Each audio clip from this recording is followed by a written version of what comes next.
alamin. Wassalatu wassalamu ala asrofil anbiya wal mursalin wa ala alihi wa sahbihi ajmain, amma ba'd. Pertama-tama, yang paling utama, mari kita perbanyak mengucap syukur kita kepada Tuhan Yang Maha Esa, Allah Subhanahu wa Ta'ala, karena telah memberikan kita nikmat yang tidak terhitung jumlahnya.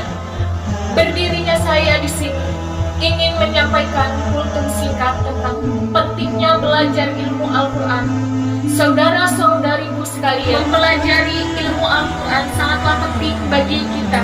Apalagi kita memperbaiki bacaan Al-Quran kita dengan fasih dan benar. Mempelajari dan mengamalkan Al-Quran sudah dicontohkan Nabi Sallallahu Alaihi Wasallam. Tiada malam yang menyalawatkan Rasulullah untuk membaca Al-Quran. Beliau juga sangat senang menyelami makna-makna dalam Al-Quran. Kepada para sahabat, Rasulullah menganjurkan agar mempelajari serta mengamalkan Al-Quran.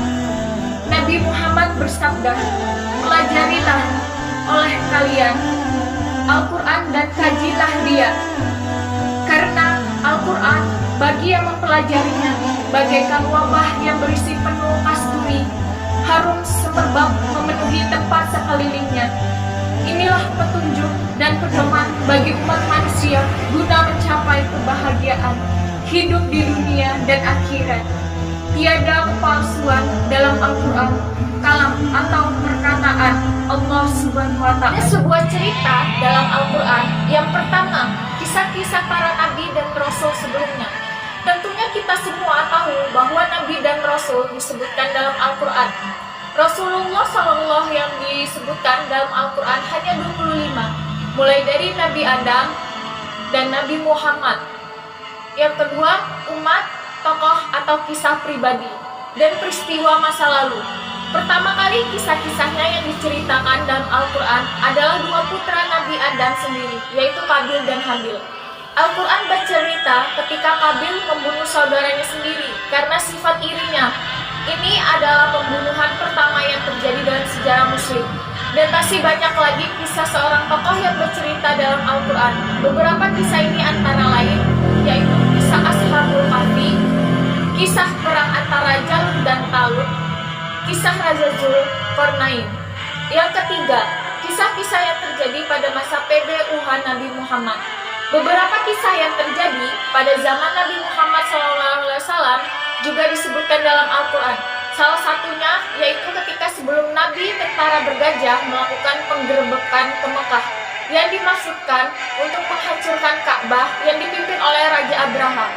Bercerita tentang waktu kecil Nabi Muhammad dengan statusnya sebagai yatim piatu, maka dan sebelum mendapatkan bimbingan wahyu dengan bahasa pendek dan puitis. Selanjutnya yang diwahyukan kepada Rasulullah, Al-Quran sebagai sumber segala ilmu pengetahuan, sehingga isi kandungannya dapat kita pahami keajaiban alam semesta untuk dimanfaatkan bagi manusia. Dalam surah Al-Quran Al-An'am ayat 38 yang artinya, tiadalah kami alpakan suatu apapun dalam Alkitab, kemudian kepada Tuhanlah mereka dihimpunkan.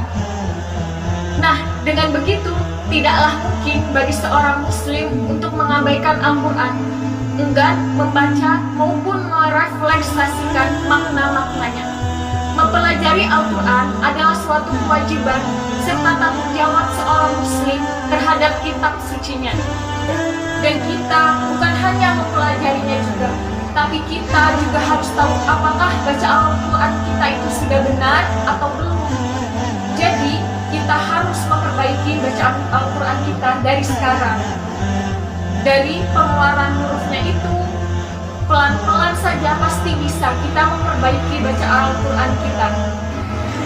Ada dua poin penting dalam mempelajari Al-Quran, yaitu yang pertama tajwid, yang kedua tahfiz. Untuk menghafal Al-Quran harus mengetahui metode cara menghafal juga. Terima kasih. Demikian materi yang saya sampaikan atas kultum singkatnya, dan mohon maaf jika kesalahan dalam perkataan saya. Saya akhiri, wassalamualaikum warahmatullahi wabarakatuh.